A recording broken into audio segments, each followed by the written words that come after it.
If you are preparing for any interview, or maybe you have your interview after a month, after 2 months, or after a year, but this video is going to help you in more than one ways. I don't know how many of you got rejected because of communication, and there are plenty of things, right? In today's video, I'm not going to tell you about communication, okay, about your body language, but I have something different which you have to keep in mind if you are preparing for your interview. And it doesn't matter whether you're preparing for a teacher or for any company. Actually, there are 5 things which I'll be sharing in this video which you must keep in mind. First, fluency in expected language. I have seen a lot of people, they are going for interview and they know very well in that company my interviewer is going to ask questions in different language, but I don't know that language. You know first language only. Maybe you know your Tamil or you know your Hindi or any other language. Now I just want to know from you, their expected language is English. Okay. And it doesn't matter how much knowledge you have gathered, how better you can explain. But if you can't explain that in their expected language, will they hire you? No. I can understand they have, certain couple of reasons why they want English only. Yes, because you can understand it's a global language and they want their clients, they must know effective communication. And that's how they're just going to grow their business, their work, right? So understand always, have fluency in expected language. Always check what's the expected language. Is it English? Then master simple English. Master simple English and simple communication, and with that you are going to explain whatever knowledge you have gathered. I had a conversation with a lot of people and I was quite shocked after knowing what was their reason why they got rejected.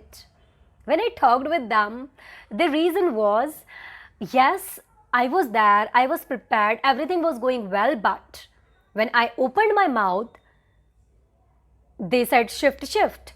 Like they were giving some sign and they were giving that expression that I'm not speaking in expected language. So that was the moment they said, sorry, we can't hire you. Right? So understand.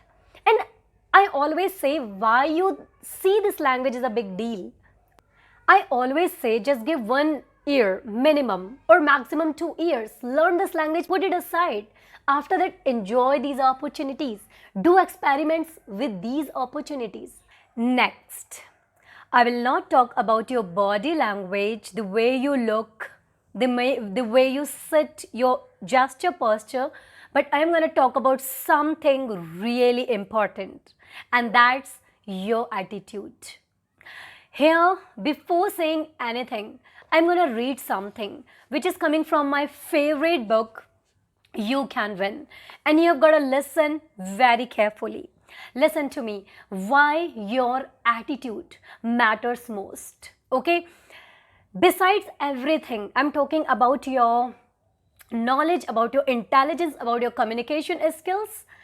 I'm talking beyond everything. Let me read, I'm going to read it and listen to me very carefully. Alright? Harvard University found that when a person gets a job or a promotion, 85% of the time it is because of his attitude, and only 15% of the time because of intelligence and knowledge of specific facts and figures.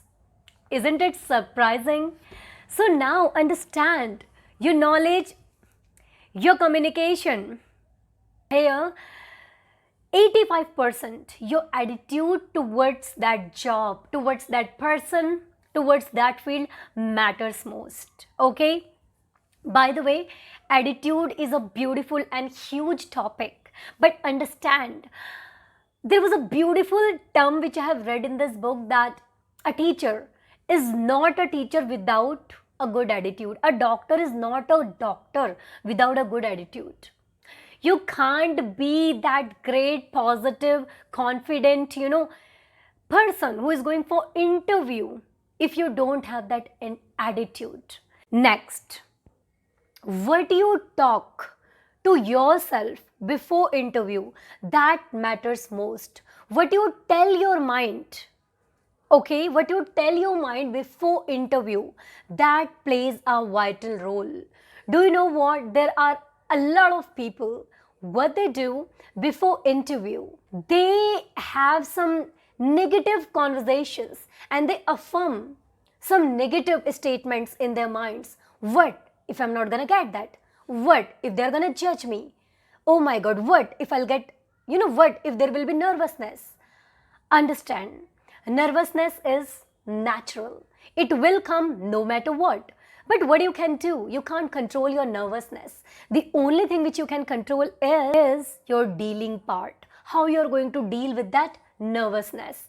Yes, I have noticed a lot of people what they do before their interview, mostly they just, scroll their screens, or they are just, thinking something negative in their minds. So whenever you are getting ready, okay, at your place for interview, always affirm positive statements. All right? Yes, today is my best day. Yes, I have prepared well. Yes, I'm gonna give my best. Okay? In this way. And the moment you will be entering in front of interviewer, again, understand nervousness is normal, but still you have to keep on repeating, yes, I'm gonna give my best. Yes, I'm gonna give my best. Okay? Understand why? Because in psychology, there is a research, your negative thoughts, when you keep in your head, are 4 to 7 times more powerful than your positive thoughts. Now, the solution is, when you affirm positive statements, it's 10 times more powerful than negative thoughts. What is that single thing which you're gonna focus on? You will not get in your head. Understand, when you get nervous, and the moment you get in your head, it's game over. So never ever get in your head. Instead, just try to talk to yourself in a positive way. What if I'm not gonna get this job? Look, whenever it happens that you're not getting this job, remember, okay, this time put your practice, your preparation, everything aside. But if it is beyond your control, okay, yes, you tried, but you were not able to qualify, you were not able to, clear that interview. I would say before giving interview, just tell this thing to your mind. Yes, I'm capable of, I have done enough preparation. Yes, I'm going to give my best. Okay, but if 1%, 2%, 10%, or whatever percent can be, if I'm not gonna get this job, then again fine, I'm gonna check something else. I would be asking for feedback, what is missing, and mostly people get by the way that why they got rejected. Okay, was that communication, was that knowledge about the topic? So if that is the case, already you're gonna get, yes, this was missing and now I'm going to work upon it, right? So, okay, that's completely fine. If it was not for you, next opportunity is waiting for you. And yes, I can understand there are some people who are needy. But look, when things are not in your hands, there is no point of regretting, criticizing, or thinking a lot about that thing, right? The only thing you can do is be positive and just check what can I learn from this mistake. And I'm moving forward my next opportunity. Next, knowledge about the field. I have encountered this thing. A lot of people have this confusion. You know what? Actually, questions were different. Actually, they have not asked what I was expecting actually. What I have prepared, they have not asked from that. Understand one thing. When we prepare for something, mostly what we keep in our mind that maybe they're not going to ask this. Always remember, have knowledge in expected field. Okay, just have knowledge in your field. Why I'm saying this thing? If you're going for engineering, or you're going for teaching, or you're going, for any MNC company, I just want to say one thing here. Do you think they are going to ask what is happening with Jupiter and what is happening under the earth, and tell me something what is happening in that point of, Amazon forest? Obviously they are not going to ask something which is you call unexpected, right? I have noticed one thing. Whenever they ask something like, some life lessons, like life related things they ask. It can be something from your field, maybe something can be little deeper, but there is something where you have to read between the lines. When you prepare, okay, when you do a lot of preparation in your field, you're gathering a lot of knowledge. Whatever they are gonna ask, somewhere, even though you feel that was something unexpected, but you will link it. You will be able to link it somewhere. Why? In your thoughts, because you have studied something, and somewhere you will feel, okay, yes, I must say this. Yeah, I can understand. There you might be having one more question one time, that if I don't have clue about the topic, then I must be quiet, right? I understand that. You are right. But why we say that you must be this quiet if you don't know anything? When you don't have any clue and you know that I'm not going to make sense about this thing, and you know that I'm just going to ramble here, I'm just going to exaggerate, and I'm going to waste interviewer's time, then only you can just think in this way. Apart from this, whenever they are asking something and you have prepared a lot, something will be linking in your mind and you can say there, okay, it will make sense to them. I have heard this excuse a lot of people, they don't prepare. Actually, they don't prepare about their field. And as we were in school, we used to complain a lot when we were not into studies.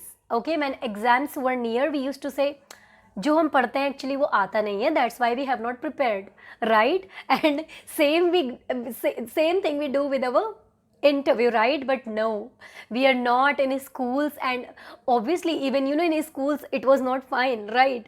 So we are not going to do this first, okay?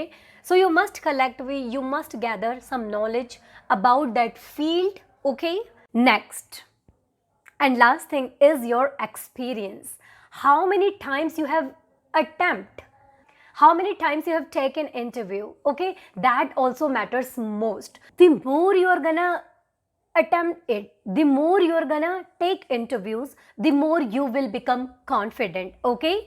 That's why if it is your first time, be okay. If it is your second time, be more okay, because in this way you are just getting your experience, you are just taking experience, okay? So if you think this video has added any value in your lives, in your interview part, so please give thumbs up, share lovely comments, and don't forget to subscribe this channel. So with this thing, let's meet in the next video. Bye bye.